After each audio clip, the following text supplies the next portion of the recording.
Je vais essayer de vous montrer un peu ce sur quoi on essaye de travailler en ce moment au laboratoire, sur cette question de la compréhension du monde, et avec cet enjeu finalement de savoir comment on peut essayer aujourd'hui dans notre école, et je pense que ça renvoie finalement, et ça résonne avec des choses qu'a pu dire Yanis sur cette idée finalement de si on veut former des citoyens aujourd'hui qui soient capables de libre arbitre, il va falloir aussi peut-être que l'école s'intéresse à la question finalement de comment discerner l'information, comment aller chercher de l'information, comment résister aux théories du complot.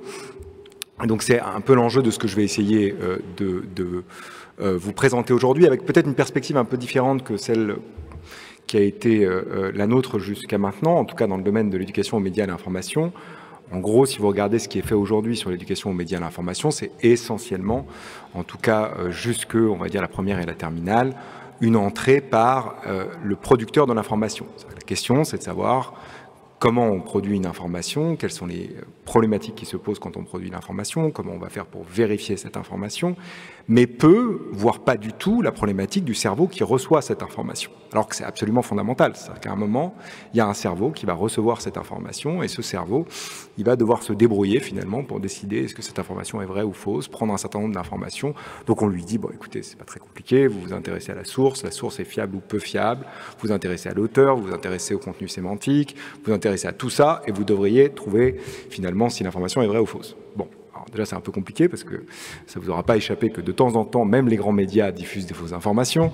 Je vous renvoie à l'affaire Ligonès, où tout d'un coup, il y a eu un emballement médiatique autour du fait qu'on l'avait vu ici ou là et que même les grands médias ont fait cela. Et j'ai été très intéressé par tout ce qui a été dit sur la question de la science au centre de l'école.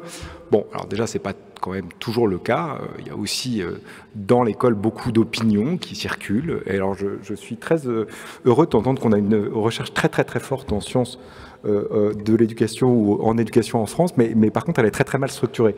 Et c'est bien un des problèmes, et on le sait depuis le rapport Pro de 2001 qui montrait effectivement qu'il y a un vrai problème sur la structuration globale de la science, des sciences pour l'éducation en France, parce que j'essaye de militer pour des sciences pour l'éducation, ce qui me paraît être effectivement l'enjeu. Bon, très rapidement, vous dire que si les IA parfois peuvent faire quelques erreurs, c'est le cas aussi des êtres humains, et que finalement on se demande si on n'est pas finalement tous irrationnels, et quand on se pose la question de la place de la science à l'école, on peut aussi se la poser dans la société. Je vous ai trouvé quelques morceaux choisis de tweets que j'ai trouvés sur la problématique de la Covid, soit sur le domaine de l'hésitation vaccinale, j'y reviendrai tout à l'heure, soit sur la question du pass vaccinal et d'autres types de théories du complot qui ont pu circuler sur ces questions-là. Alors je vous donne l'une de Philippe de Villiers qui dit « On nous a menti sur le vaccin et le pass sanitaire. Il n'empêche pas la contamination. Le but secret, c'est le traçage numérique et le contrôle total de la population. Orwell plus Google égale Macron. » Donc si elle se pose, cette problématique de la science à l'école, elle se pose aussi en dehors de l'école, et effectivement dans des sociétés qui, et ça je le crois fondamentalement, ont très peu de culture scientifique. C'est-à-dire qu'elles ont des connaissances scientifiques, mais peu de culture scientifique. Et donc ça pose des problématiques à nos sociétés, notamment dans le cas de l'hésitation vaccinale, ou dans le cas de comprendre finalement ce que c'est que la méthode scientifique. Alors Jérémy Mercier, je vous la donne aussi parce que je la trouve assez drôle, c'est un cas de biais de raisonnement classique. Pas de test, pas de cas, pas de malade Covid, pas de malade Covid, pas de pandémie Covid. Les tests créent la pandémie et maintiennent la psychose voulue par la secte apocalyptique covidiste. Je laisse ça à votre bon entendement et à votre jugement. Et puis Christine Boutin, je trouve celui-là c'est sans doute le plus joli. Je m'interroge sur la dénomination du nouveau variant Omicron. Est-ce une blague ou un mot proche du patronyme de notre président pour que ce mot soit seriné plusieurs fois par jour à nos oreilles jusqu'au présidentiel? Rassurez-moi, j'ai mal compris, la réponse est oui. Et donc on voit bien la difficulté qu'il peut y avoir dans ce contexte-là, avec quand même des gens qui ont des expositions médiatiques très fortes et qui vont effectivement participer à la diffusion d'un certain nombre d'informations qui ont des degrés de véracité diverses. Alors, ces biais, ils sont multiples, il y en a beaucoup dans notre cerveau, c'est des biais sociaux, c'est des biais cognitifs, ils vont entraîner le fait que parfois on va, par exemple, peut ou pas agir dans certaines situations. On parlait de la problématique des jugements moraux de l'IA, et effectivement, l'IA, finalement, elle a le jugement moral qu'un humain a décidé de mettre dans l'IA. Et un des jugements, la question des jugements moraux, elle se pose depuis longtemps. Ici, c'est le dilemme du trolley. La question est de savoir est-ce que vous avez plutôt une morale utilitariste ou une morale déontologique. Et le principe, c'est de montrer simplement que, en fonction du contexte, on n'adopte pas exactement les mêmes principes moraux. Et évidemment, ça pose un certain nombre de contraintes. Et ça renvoie à une certaine forme d'irrationalité. Ici, le principe est suivant. Vous avez un trolley qui est lancé sur une voie. Si vous ne faites rien, il va écraser ces 5 personnages qui sont sur cette voie-là, mais vous avez la possibilité d'appuyer sur un bouton. Si vous appuyez sur un bouton, ça va faire diverger le trolley sur une voie secondaire, mais en faisant ça, vous allez sauver les 5 ouvriers, mais vous allez en tuer un qui était en train de travailler sur cette voie secondaire. Et on vous demande est-ce que c'est moral, est-ce qu'il est moralement acceptable d'appuyer ou non sur le bouton. En gros, si vous demandez ça, je ne vais pas vous poser la question, mais 80% des gens vous disent que c'est moral d'appuyer sur le bouton. Si vous faites exactement la même situation, vous changez juste un tout petit peu le contexte, vous dites voilà, ce trolley, il est lancé à vive allure sur cette voie, et puis si vous ne faites rien, il va écraser les 5 personnes qui sont en train de travailler sur la voie, mais vous avez la possibilité, vous êtes sur un pont, il y a quelqu'un qui est à côté de vous, de pousser la personne sur la voie, et cette personne va s'écraser sur la voie et stopper le trolley. Est-ce que c'est moralement acceptable de faire ça? Et là, à ce moment-là, paradoxalement, 80% des gens vous disent que c'est absolument pas acceptable de pousser la personne à côté de vous. Mais en soi, en termes de coût-bénéfice, c'est exactement la même chose. Si on était parfaitement rationnel, si nous agissions toujours de la même manière, de la même façon, on devrait choisir d'une certaine manière le même type de concept moral dans les deux situations. Et c'est absolument pas le cas. Et donc on voit bien qu'en fonction du contexte, on ne va pas raisonner, on ne va pas finalement avoir les mêmes valeurs morales qui vont s'exprimer. D'où effectivement la difficulté pour une IA, puisque l'IA, elle doit pouvoir, elle va pas changer nécessairement de jugements moraux en fonction du contexte. Alors on sait aussi qu'une autre problématique qu'on va avoir, et vous verrez que c'est important sur le jugement de l'information, c'est le fait que nous sommes influencés par le contexte social. Et c'est une bonne chose. C'est-à-dire qu'il faut bien comprendre que tous ces biais sociaux, ces biais moraux, ces biais cognitifs, ils servent un but parce qu'effectivement, ils nous permettent d'être adaptés. Et typiquement, l'influence sociale, le fait dans un certain nombre de situations, nous nous conformons finalement au choix du plus grand nombre, c'est aussi un moyen de vivre en société. C'est-à-dire que si nous ne nous conformions pas socialement, on ne pourrait pas vivre en société. On aurait toujours à l'esprit, finalement, notre bénéfice personnel et on refuserait, finalement, de laisser de côté une partie de notre bénéfice personnel pour pouvoir vivre en société. C'est un peu ce qu'on disait tout à l'heure avec Yanis, cette idée qu'effectivement, les élèves ne veulent plus maintenant laisser de côté, d'une certaine manière, leur bénéfice personnel. C'est partiellement vrai parce qu'ils vivent quand même dans des sociétés, ils acceptent un certain nombre de valeurs de la société. Donc, comment on montre ce principe d'influence sociale? C'est relativement simple. Imaginez que vous rentriez dans une pièce, exactement comme ça. Là, on pourrait le faire ici, sur une expérience d'influence sociale. Imaginez que j'étais donc assis en 7e position et qu'on vous a une petite tâche perceptive toute simple. On vous présente une première réglette à gauche et ensuite, vous avez 3 réglettes, A, B, non, ça marche pas, A, B ou C, et vous devez déterminer laquelle des 3 est strictement identique à la première réglette que vous avez sur la gauche. Bon, c'est une tâche totalement triviale. Vous avez tous trouvé que c'est C la bonne réponse. Oui, c'est bon, ok, c'est bon. Ouais, vous êtes un peu comme ça, donc ouais, je vous assure que c'est C la bonne réponse. Hein, Bon, c'est une tâche très simple, mais imaginez la situation suivante. Vous êtes entré dans cette pièce, vous êtes assis en 7e position, et puis les uns après les autres, les personnes vont donner leur réponse, et imaginez, la première personne dit A, la deuxième dit A, la troisième dit A, la quatrième dit A, la 5e dit A, la 6e dit A. Qu'est-ce que vous faites en 7e position? Et en fait, oui, ce qu'on voit, c'est qu'on va se conformer dans 34% des situations. Vous avez 75% des participants qui vont se conformer au moins une fois, 5% systématiquement et 25% jamais. Et donc ces biais sociaux, ils sont extrêmement importants et ils vont jouer évidemment dans la diffusion des informations. C'est-à-dire qu'à un moment, quand vous avez tout votre groupe social, votre endogroupe, le groupe auquel vous appartenez, qui tout d'un coup va prendre une position qui va être la même pour l'ensemble des personnes dans ce groupe-là, vous allez avoir tendance à accepter cette information, même si vous avez des doutes sur cette information-là. Donc, travailler finalement sur cette question du discernement de l'information, c'est aussi essayer d'alerter les élèves sur ces questions de ces biais d'influence sociale, de ces biais d'omission qui font que, c'est ce que je vous présentais tout à l'heure, qu'est-ce que ça dit le biais d'omission? Ce biais d'omission, ce qu'il dit, c'est qu'on refuse d'agir parce qu'on a peur des conséquences négatives.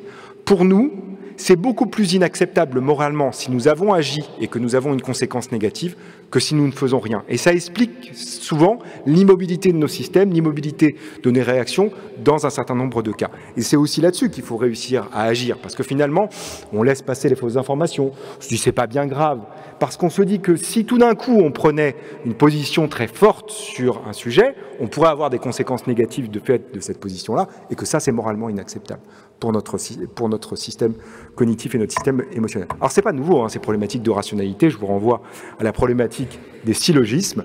Tous les hommes sont mortels, Socrate est un homme, donc Socrate est mortel. Et donc, il y avait bien déjà cette idée dans la Grèce antique, de cette idée qu'il fallait avoir finalement des méthodes pour penser de façon rationnelle. On avait la méthode du syllogisme qui permettait de contrer les paralogismes et les sophismes. On a deux prémices, et sur la base de ces deux prémices, dont je rappelle qu'on ne remet pas en cause la validité, on peut raisonner sur la validité logique de certaines conclusions.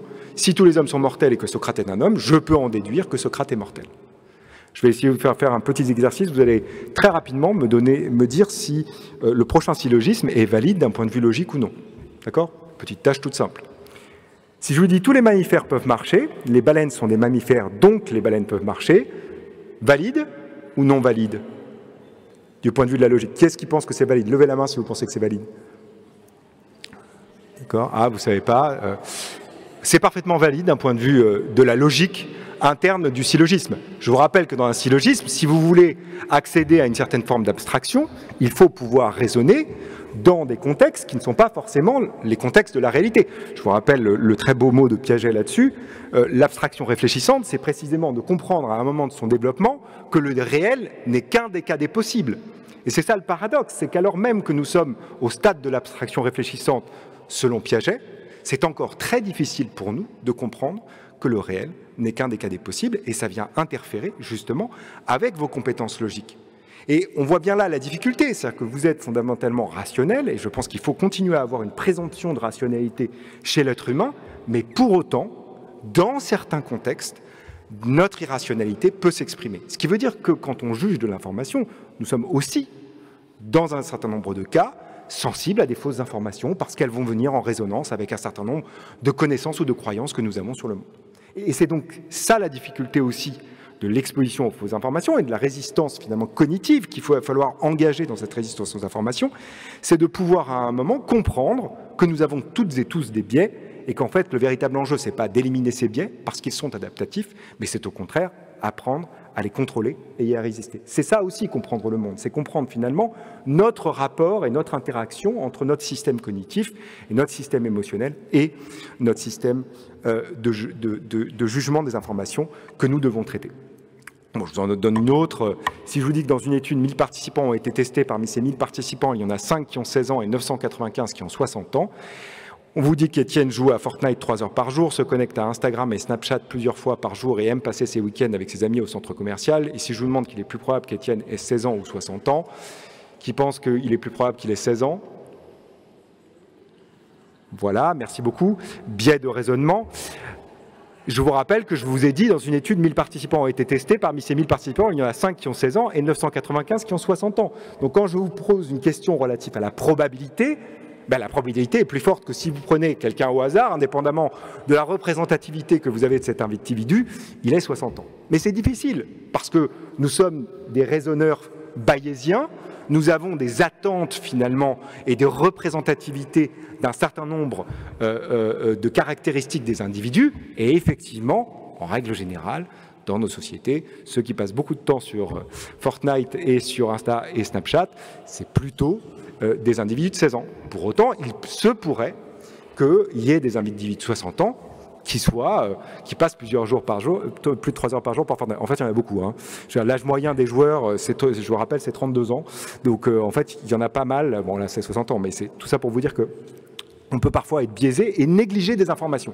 Et c'est extrêmement important. C'est-à-dire que ça nous arrive de négliger un certain nombre d'informations. Dans l'information, dans le flot d'informations qu'on doit traiter.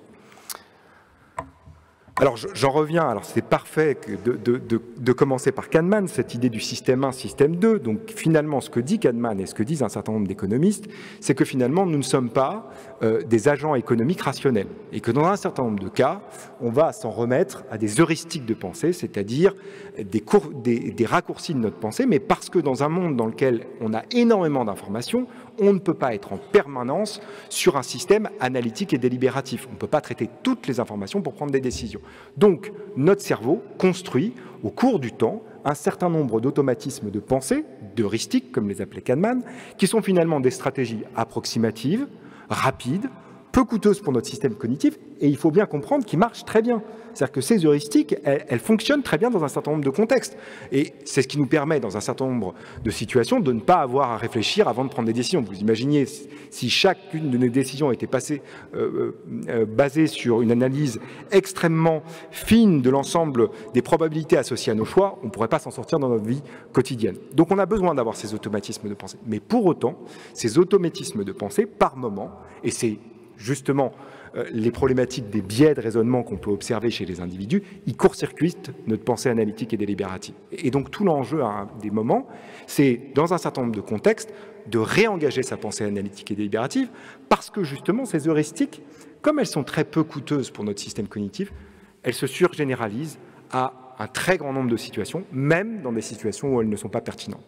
Et que finalement, pour pouvoir résister à ces heuristiques trompeuses, dans un certain nombre de contextes, on a besoin d'un troisième système de pensée. C'est ce que Kahneman n'avait pas vu, ce que tout à l'heure n'a toujours pas vu.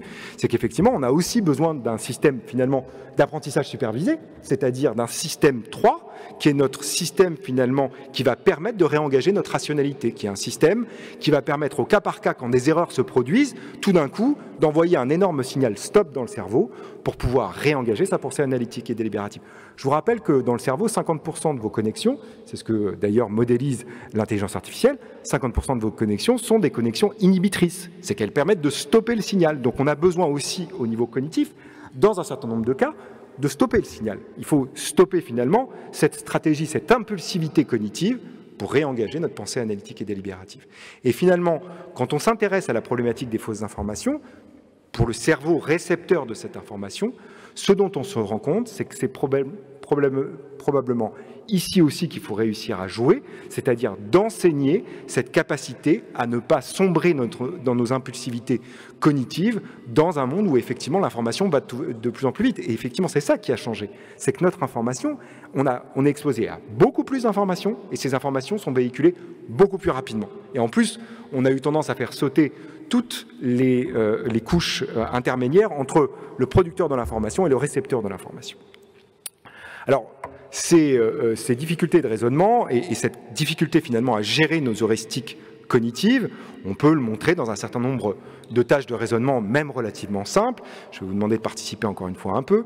Bon, généralement, au bout d'un moment, vous arrêtez de participer parce que vous faites des erreurs et comme dans le système éducatif, on a un rapport à l'erreur qui est assez négative, ça entraîne une absence d'engagement dans la tâche. Mais on est ici dans un contexte bienveillant où on est tous d'accord sur le fait que l'erreur est à la base de nos apprentissages. Si je vous dis qu'une tablette et son étui coûtent 240 €, que la tablette coûte 200 € de plus que l'étui, et que je vous demande combien coûte l'étui, vous me dites qu'elle coûte. Alors, il y a quelques personnes, évidemment, qui ont des intuitions logiques, j'y reviendrai, et qui donc très rapidement ont trouvé la bonne réponse. Mais la plupart d'entre nous produisent une réponse qui est une réponse erronée. On dit 40 parce que finalement, on entend de plus que, donc on se dit, on va faire 240 moins 200, on devrait trouver la bonne réponse. Mais ça, c'est notre automatisme, notre impulsivité cognitive dans ce contexte-là. C'est pas la bonne réponse, j'ai pas tout à fait le temps de vous le montrer, mais globalement, la bonne réponse, c'est 20 €. Ma question en tant que développementaliste, puisque je suis professeur de neurosciences, mais aussi de psychologie de développement, c'est de dire, mais où est-ce qu'elle se construit cette impulsivité cognitive finalement? Qu'est-ce qui fait qu'on se trompe dans ce contexte-là? Très probablement quand on apprend à résoudre des problèmes arithmétiques à contenu verbaux en cycle 2, cycle 3. Vous vous rappelez que c'est une des compétences à acquérir. On vous dit Pierre a 20 billes, il en a 5 de plus que Paul. Combien de billes a Paul? Vous vous rappelez sans doute, pour ceux qui enseignent à ce niveau-là, que vos élèves vous répondent 25. Parce que quand ils entendent plus, ils font une addition, et quand ils entendent moins, ils font une soustraction. Ça, c'est leur automatisme de pensée. Donc, vous allez les étayer dans une situation d'interaction, vous allez déconstruire le problème, vous allez dire, regarde, mais si Pierre a 20 billes et qu'on te dit qu'il en a 5 de plus que Paul, ça veut dire en fait que Paul en a 5 de moins que Pierre. Et à ce moment-là, il trouve la bonne réponse. D'accord? Et vous dites, bon, ben, parfait, j'ai renforcé le système analytique et délibératif de mes élèves. Non. En fait, votre élève, il s'est dit, tiens, mais en fait, il y a un truc qui s'appelle plus que, je fais une soustraction et hop, je trouve la bonne réponse. Et en fait, ça marche très bien. C'est effectivement un nouvel heuristique. Ça me permet de décharger la charge cognitive dans mon système cognitif et de trouver la bonne réponse dans ce contexte-là. Et donc, l'apprentissage, c'est ça. C'est-à-dire qu'on passe notre temps à recréer des heuristiques qui vont venir interférer avec notre pensée analytique et délibérative plus tard au cours d'autres apprentissages. On va montrer dans plein de situations scolaires ce type d'effet. Donc, un des enjeux peut-être sur l'apprentissage du discernement de l'information, c'est précisément de travailler sur cette capacité à résister à ces impulsions cognitives qui vont faire que finalement, on ne va pas prendre en considération l'ensemble des informations quand on va juger d'une information. Alors, comme je prévois évidemment beaucoup trop de choses comme d'habitude, je vais sauter tout ça. Oui, ça c'est normal, hein, c'est ma façon de travailler. Une des questions qu'on peut se poser, c'est comment on apprend à détecter les conflits pour mieux y résister. Comment on fait pour que les gens deviennent plus logique dans un certain nombre de situations. Et il y a toute une littérature sur cette question-là qui montre qu'en fait, ce qui fonctionne bien, ça n'est pas simplement de répéter la règle logique à utiliser dans ce contexte-là. Ici, on utilise une approche classique en psychologie expérimentale, pré-test, post-test, groupe contrôle, groupe expérimental. Ce qui change ici, c'est que le groupe contrôle et le groupe expérimental, c'est deux types de pédagogie. On a une pédagogie dans laquelle on explique la règle à utiliser dans ce contexte-là pour vérifier et falsifier des règles conditionnelles du type si alors. Et puis, un autre groupe dans lequel on fait quelque chose d'un peu plus surprenant, c'est qu'avant d'expliquer la règle à utiliser dans ce contexte, on leur dit « Attention, vous êtes dans un contexte piège. Votre cerveau a des impulsivités cognitives et il a envie de répondre très rapidement sur la base des informations qui sont dans la règle conditionnelle.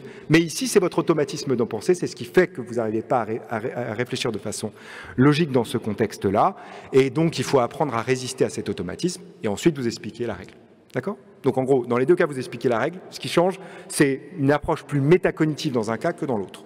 Métacognitive, ça veut dire avoir conscience des processus qu'on engage dans la situation d'apprentissage. Bon, ce qu'on a montré, je vais aller très rapidement, c'est que ce type d'approche, ça marche beaucoup mieux pour débiaiser les individus que l'approche qui consiste à simplement réexpliquer la règle logique à utiliser dans ce contexte. Il faut alerter en fait les gens sur le fait qu'ils sont dans une situation problème ou dans une situation de conflit entre deux types de stratégies. Et c'est ça qu'on va essayer finalement d'appliquer pour le discernement de l'information. On va essayer de tester si ça fonctionne finalement pour amener les élèves à développer des meilleures capacités de discernement de l'information. Il me reste 9 minutes. Je vais essayer de faire ça en 9 minutes sur les fake news. Alors, qu'est-ce qu'on sait finalement des fake news ? La première chose qu'on sait, c'est que quand vous regardez à travers 27 pays, globalement, les individus, à part quelques exceptions comme la Chine et l'Inde, sont très peu confiants dans les médias. Et ça, c'est un vrai problème, parce qu'on a une éducation aux médias de l'information qui dit « regardez la source », mais qui donc présuppose qu'on est confiant dans les médias. Mais sauf que si on a peu confiance dans les médias, on peut regarder la source, mais puisqu'on n'a pas confiance dans la source, ça ne va pas changer grand-chose d'une certaine manière à la façon dont on a des informations pertinentes pour juger de cette information. Comment on sait ça? Ici, c'est plus le chiffre est négatif et dans les rouges orange, plus la défiance est importante pour les médias. Si vous regardez en France, que ce soit pour les journaux, les magazines, la télévision, la radio, les informations trouvées sur le net, les gens sont extrêmement défiants par rapport à ce type d'informations. Ils sont aussi très défiants par rapport aux personnes qu'ils connaissent essentiellement en ligne. Et là, vous allez voir l'écueil de notre système cognitif. Ils sont par contre très confiants pour les gens qu'ils connaissent dans la réalité. Il n'y a rien de pire pour créer des chambres d'écho dans lesquelles vont se renforcer des croyances. Parce que, évidemment, votre voisin, il a des capacités de vérification de l'information qui est bien moindre qu'un grand média. Et pour autant, c'est vers lui que vous allez aller pour, d'une certaine manière, avoir confiance dans l'information qui est transmise. Et on voit bien comment très rapidement peut se créer effectivement des gens qui vont vivre en vase clos et qui vont renforcer progressivement un certain nombre de croyances. La deuxième problématique, c'est qu'il y a un léger biais de confiance dans notre capacité à juger des informations. Ici, c'est des participants âgés de 16 à 64 ans. Si vous leur posez la question de leur capacité, de la capacité des autres à juger de l'information ou à vivre dans des chambres d'écho closes par rapport à l'information, vous avez 65% des participants qui pensent que les autres vivent dans des questions d'écho sur Internet, mais ils pensent que seulement que 34% d'entre eux c'est le cas. Et donc ce petit décalage-là, c'est ce qu'on appelle le biais de confiance. C'est-à-dire que normalement, si on était parfaitement objectif sur notre capacité finalement à juger notre capacité et celle des autres, on devrait avoir des proportions qui sont similaires.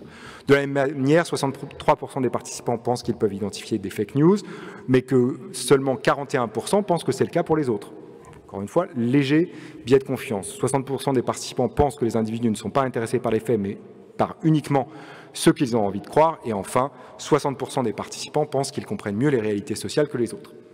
Donc c'est avec ça qu'on essaye de composer, c'est-à-dire aussi des individus qui ont un degré de surconfiance par rapport à leur capacité à identifier les informations qui est extrêmement importante. D'autre part, l'ensemble de ces individus, dans certains contextes, on est tous capables d'adhérer à une fausse information. C'est pas réservé qu'aux autres. Ça peut nous arriver, ça nous est déjà arrivé. Tout d'un coup, on a cru l'information que tout le monde faisait circuler, puis on se dit « ouïe, aïe, j'ai peut-être fait une erreur sur ce coup-là ».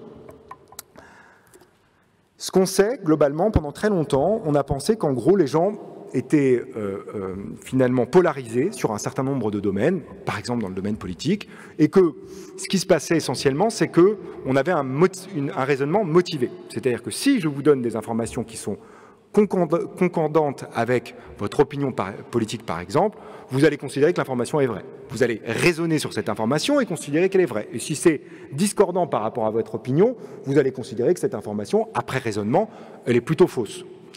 Et donc on se dit, finalement, le raisonnement logique ici, il ne va pas jouer finalement sur le discernement de l'information jusqu'à ce qu'on commence à se rendre compte qu'en fait, indépendamment des opinions politiques des individus, ceux qui sont les plus à même de raisonner logiquement, par exemple dans le petit problème que je vous ai présenté tout à l'heure, sont ceux qui ont les meilleures capacités de discernement de l'information, indépendamment du fait que cette information soit finalement en cohérence ou contre leurs propres opinions politiques. Donc il y a tout un champ maintenant de recherche qui dit mais finalement c'est peut-être là-dessus qu'il faudrait essayer d'insister dans une démarche éducative. Alors je vais vous présenter ces recherches qui sont, ces données qui sont très préliminaires, c'est des données qu'on a recueillies dans des collèges français. Maintenant on mène la même recherche au Maroc, en Tunisie, au Brésil et en Inde. Et on essaye de se poser la question finalement de comment évalue la capacité de discernement de l'information au cours du collège. Donc on présente des vraies informations, des fausses informations, et on a une échelle de 1 à 4, et on leur demande à quel point l'information est vraie. Et donc on moyenne finalement l'ensemble de ces évaluations pour les fausses informations, l'ensemble de ces évaluations pour les vraies informations, et on peut regarder s'il y a un petit décalage entre les deux. S'il y a un décalage entre les deux, ça veut dire qu'ils discernent entre les fausses et les vraies informations. Et on va regarder en 6e, en 5e, en 4e, en 3e et chez des étudiants. En 6e, il n'y a aucune détection des différences entre des vraies et des fausses informations. Pour autant, pour 90% d'entre eux, ils ont des portables et donc ils ont accès à de l'information. Et ils sont exposés à l'information. Ce n'est pas parce qu'ils ne vont pas chercher de l'information qu'ils ne sont pas exposés à des informations. Donc il y a un véritable enjeu. Alors il y a quand même quelque chose qui se passe. Ils développent bien des compétences, puisque au cours du collège, ils arrivent à différencier un peu ces informations, peut-être qu'ils ont plus de connaissances, peut-être qu'ils ont plus de compétences logiques et que tout ça participe à leur capacité à discerner les informations. Bon, l'autre fait important, c'est qu'on sait qu'il y a beaucoup de liens entre votre capacité à discerner les informations et votre adhésion aux théories conspirationnistes. Donc, quand on dit qu'il faut travailler sur le discernement de l'information, c'est aussi parce que quand on veut lutter contre les théories conspirationnistes, il va falloir aussi travailler sur ce versant de la capacité à discerner l'information. C'est un peu ce qu'on entendait tout à l'heure, finalement, des élèves qui vont remettre en cause l'information et qui, parce qu'ils remettent en cause l'information, vont avoir tendance ensuite à avoir la probabilité d'adhérer à des thèses conspirationnistes. Et ce qu'on montre, c'est que dans les deux cas, plus vous avez des bonnes capacités de raisonnement, moins vous adhérez aux thèses conspirationnistes et plus vous avez des bonnes capacités de discernement de l'information. Donc encore une fois, ce que ça dit, c'est que plus on renforce les capacités de raisonnement logique, plus on va prévenir d'une certaine manière la diffusion des thèses complotistes et des fausses informations. La présence sociale, j'en parlais tout à l'heure, simplement je vais vous présenter ce qui se passe sur la gauche. Ici, c'est le nombre d'informations que les individus, ici c'est des jeunes adultes, vont être en mesure de taguer, d'étiqueter comme étant des fausses informations, en fonction de s'ils regardent ces informations seuls ou s'ils regardent ces informations en étant connectés avec 100 autres personnes. Et vous voyez qu'il y a une énorme dilution de la responsabilité. Quand ils sont seuls, ils en étiquettent 2,5 et quand ils sont seuls, ils en étiquettent plus qu'1,25. Donc il y a une véritable diffusion de la responsabilité. Quand on est sur les médias sociaux, quand on est sur Internet, quand on pense qu'il y a d'autres personnes qui vont pouvoir juger ces informations et dire si ces informations sont vraies ou fausses, finalement, on dégage notre responsabilité, on se dit bon, c'est pas bien grave, d'autres le feront. Pour autant, le groupe social, ça peut être aussi un levier pour réduire la diffusion des informations. Si vous dites attention, il y a d'autres gens qui vont regarder quelles sont les informations que vous diffusez. À ce moment-là, on a des effets positifs. Vous avez des individus qui vont faire beaucoup plus attention aux informations qu'ils diffusent. Alors c'est une sorte de nudge, mais cette fois-ci dans le bon sens, mais je reviendrai sur les nudges si on a une question sur les nudges. Moi aussi, je suis très sceptique sur les nudges. Bon, d'une part parce que ça marche pas très bien et que ça coûte très cher. Et qu'en plus ça renforce des biais et on ne sait pas ce que ça donne dans 10 ans quand vous êtes amusé à jouer sur tous les biais des individus. Probablement vous créez des sociétés encore plus irrationnelles. Donc ça c'est une autre problématique. Alors qu'est-ce qu'on peut faire pour réduire la diffusion des infox? Une chose qu'on peut faire, c'est de focaliser l'attention des gens sur la véracité de l'information. En fait, il y a plein d'informations qu'on diffuse sans même se poser la question de la véracité de cette information. Parce qu'elle est drôle, parce qu'elle nous plaît, parce que finalement, on a déjà rencontré ce type d'information. Le simple fait de dire, attention, en fait, il faut d'abord s'intéresser à la véracité de l'information avant de la partager, ça réduit déjà un peu la diffusion des fausses informations sur les réseaux. Donc c'est une première étape. Et puis je vais juste finir là-dessus en 1 minute. J'ai 1 minute pour présenter ça. Je vais vous présenter cette recherche participative et collaborative qu'on a fait sur la plateforme lea.fr, qui est une plateforme portée par Nathan, qui nous permet de faire de la recherche collaborative et participative avec des enseignants. Et on a essayé de tester finalement qu'est-ce qui marche avec les élèves au collège. On a donc 3200 élèves, on a plus de 80 enseignants qui ont participé à cette recherche. Et on va évaluer les capacités de discernement de l'information avant et après 2 types d'interventions. Une intervention très classique, l'éducation aux médias et l'information.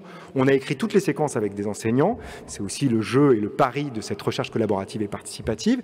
Et puis donc on a une intervention éducation aux médias et l'information et une autre intervention, c'est 2 fois 45 minutes, c'était pendant la semaine de la presse, sur éducation aux médias et à l'information. Et puis un petit module sur cette question du finalement qu'on a des biais, que pour résister à ces biais, il faut engager ce système 3. Donc on leur explique système 1, système 2, système 3, puis comment finalement ce système 1, système 2, système 3 s'est engagé dans le raisonnement logique et en quoi le raisonnement logique est associé à ma capacité à discerner les vraies et les fausses informations. En gros, je fais de la métacognition. Je leur donne des informations sur les processus qu'ils engagent dans la situation d'apprentissage. Puis je regarde lequel des 2 groupes progresse le plus. Et là, on observe 2 choses. D'abord, je vais vous présenter la partie droite qui est finalement ça, pas trop préoccupante. Ce qu'on voit, c'est que globalement, quand on fait des EMI, ça marche sur l'identification des fausses informations, mais beaucoup moins bien quand même qu'une approche dans laquelle, en plus des EMI, on parle un peu de ces problématiques de biais de raisonnement, de ces problématiques de résister finalement à nos heuristiques de pensée pour éviter de se tromper dans ce contexte-là. Quand on fait des statistiques, en gros, les EMI, ça ne marche pas. Ça ne produit en fait aucune différence significative, tandis que EMI plus délibération, ça permet de produire un peu plus de discernement des fausses informations. Donc si elles sont étiquetées comme plus fausses, c'est plutôt une bonne chose, c'est ça qu'on cherche. J'attire votre attention sur la partie gauche de la diapositive. En fait, les EMI, ça produit un effet négatif. C'est-à-dire que ce que ça va entraîner, c'est une diminution du jugement de véracité sur les vraies informations. Tout d'un coup, les élèves vont devenir sceptiques de toutes les informations.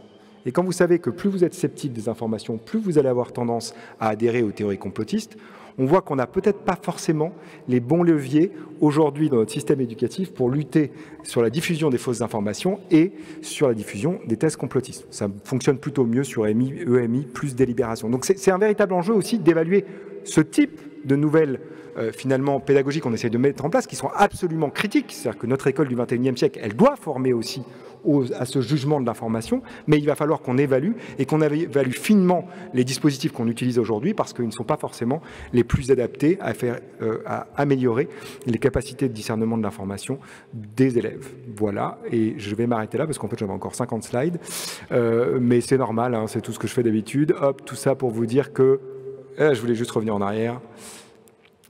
Bon, je ne vais pas y arriver, mais je voulais remercier l'ensemble des membres de mon laboratoire qui travaillent sur ces thématiques avec moi. Merci beaucoup.